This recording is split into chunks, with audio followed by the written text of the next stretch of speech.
Working and living in a remote location presents many challenges, some of which are not for the faint-hearted. From negotiating waterways, ploughing through boggy dirt tracks, avoiding herds of cattle, and the occasional helicopter ride, a trip to town can be an adventure all on its own.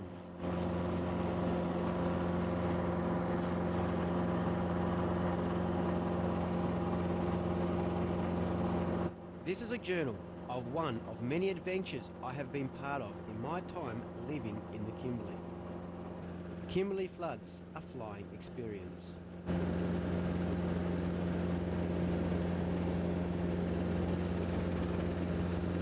Djugerari Community, situated 120 kilometres southeast from Fitzroy Crossing, located on Cherrabun Station, a cattle station nearing 250,000 hectares.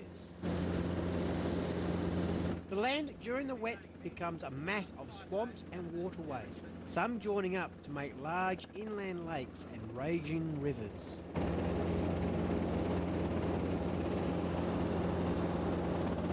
We had received over 100 millimetres of rain in 36 hours, with the tropical low still moving across the central and west Kimberley.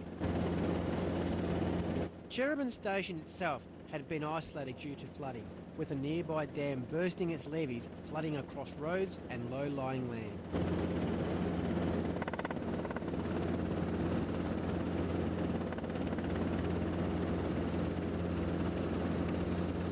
The main track to Djugerari had become its own river system. No way would anyone want to tackle that one in any kind of vehicle. I was amazed at how the land had regenerated after the dry season, which not only that long ago, this land was a dustpan covered in random patches of dry spedifex and the stumps of speargrass which would whistle in the wind, and the occasional tumbleweed being blown across the sunburnt earth. The land now was just simply beautiful. The trip was going well, occasionally flying through isolated patches of rain. I have never had the opportunity to see the Kimberley at the peak of the wet. In fact, not too many people get to see the full extent of the wet season up in the Kimberley, unless they fly.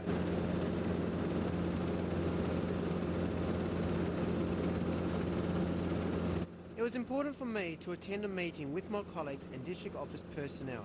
As I had been stuck out at Djugerari for the last 6 or 7 weeks, I was keen to get into Fitzroy Crossing.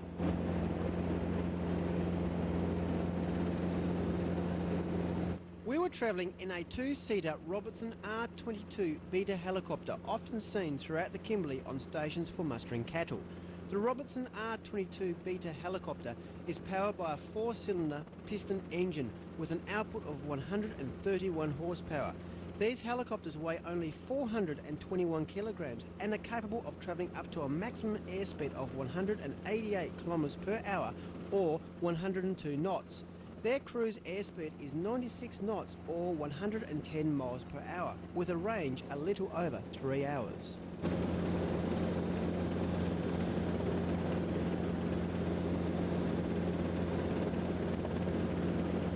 The wet has reintroduced many species of flora and fauna. Bird life is now in abundance.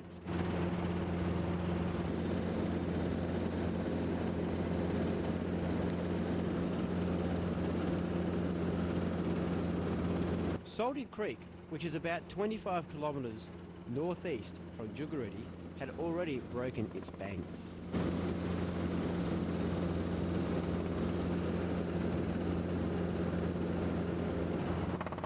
The closer we were getting to Fitzroy Crossing, the more storms we were encountering. Cattle which roam this country have access to plenty of water and grass, and dams are replenished, ready for the dry season.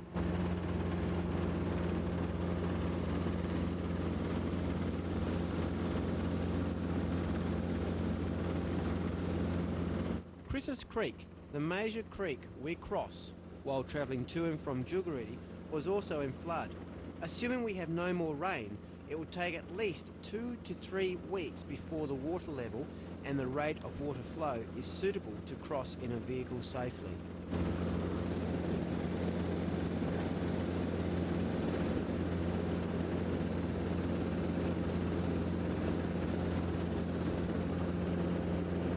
As we near the Fitzroy River system, we pass over what was, during the dry season, a dry clay pan, but now a lush lake with a spread of water lily and other water grasses. We could see in the distance a large storm developing right where we were heading.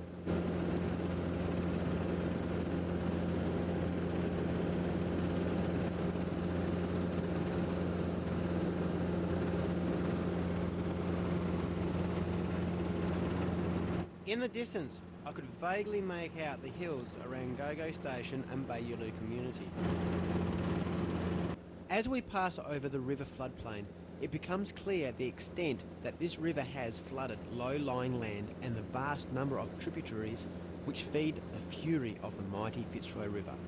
From the quiet tranquil pools and sandy reaches of the Dry, the Fitzroy is now a swollen, muddy torrent that has the capability to create floods over 30 kilometres wide at Fitzroy Crossing. The Fitzroy River rises in the central Kimberley Plateau, where it runs through spectacular gorges such as Sir John Gorge and Diamond Gorge. 20 kilometres north-northeast of Fitzroy Crossing, it has carved a path through the ancient Devonian reef to create the magnificent Geeky Gorge.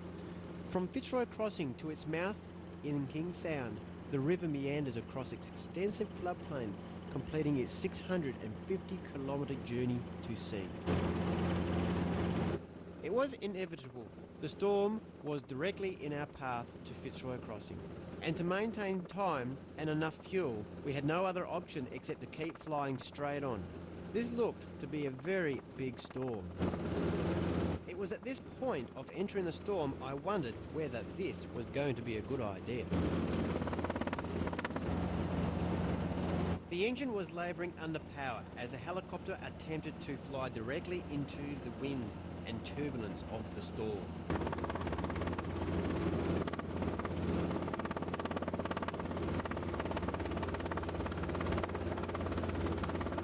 The turbulence was buffeting the helicopter randomly. At one point it felt we were stationary, with the helicopter being blown to an extent where we were at a very daunting angle. I thought that this was going to be it. We're going over.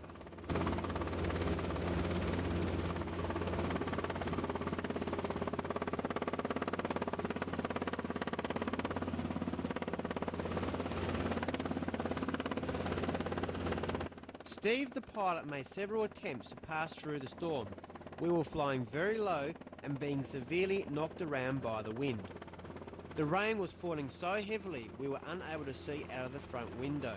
Steve was having to fly at an angle so he could look through his side door to see where we were going. The door had been removed prior to departure, therefore the rain came driving in. Steve decided to steer the helicopter back over the land and find a clearing to safely land to wait out the storm.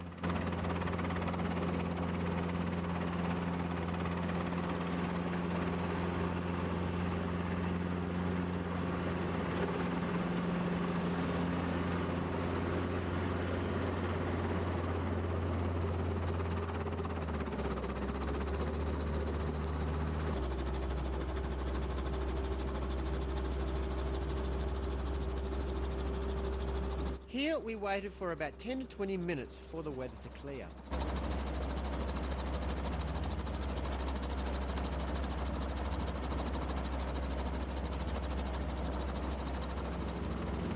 The weather had not cleared significantly, but the rain had eased. We again took flight. We followed the highway to town, as Steve found this easier and safer to fly as the rain made it very difficult to see any distance ahead of the helicopter.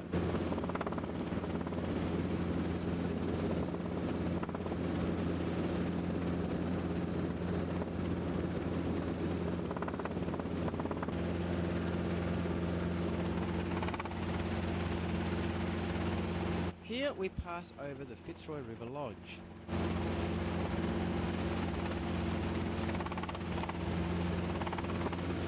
Ahead of us is the Fitzroy River. A single lane bridge passes over the river. The water level at this stage is not that much under the bridge itself.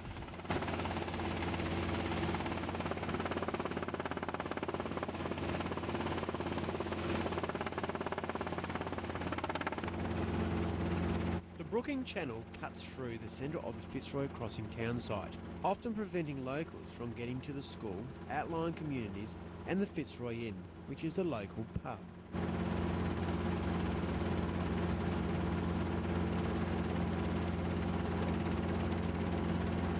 Fitzroy Crossing, a population of about 1,200 people, is predominantly made up of several Aboriginal communities and provides services to neighbouring communities and stations.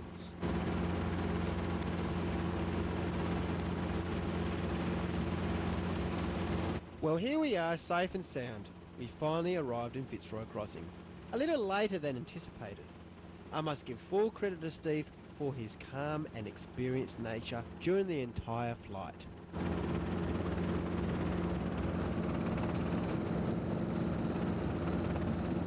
One may ask how I felt and would I do it again? Flying a chopper to town, that is. Well, it was an unforgettable experience, one that rattled up my adrenaline. But hey, I had to fly back to Djugerari a couple of days later. Luckily, the weather wasn't so bad.